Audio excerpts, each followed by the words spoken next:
Hi guys, welcome back to another video from me and my pets TV. Guys, please remember to like, share, comment and subscribe.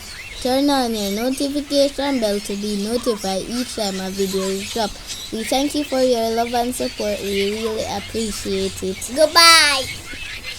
Let's get into the video.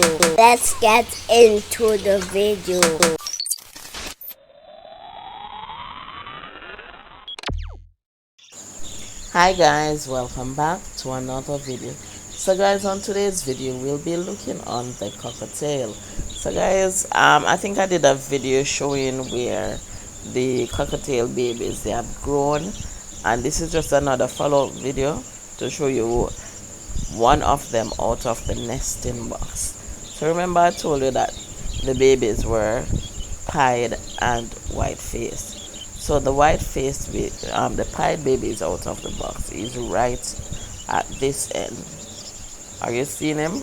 Yes, guys. So guys, look who escaped from them cage. Remember a video I do and show you how him pull cage? Boy, I pull him cage again and come out. And he tends to go behind the cockatiel pen so that we cannot catch him, because you know he's behind there.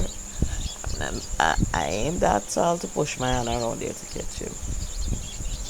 So that's his hiding spot. Once he's out and you make an attempt, if you make that first attempt and don't catch him, in gone back a cockatiel pen. So you have to wait, you have to give him some feed and trick him and then go back in the pen. Guys, please remember to like, subscribe, turn on your post notification bell to be notified.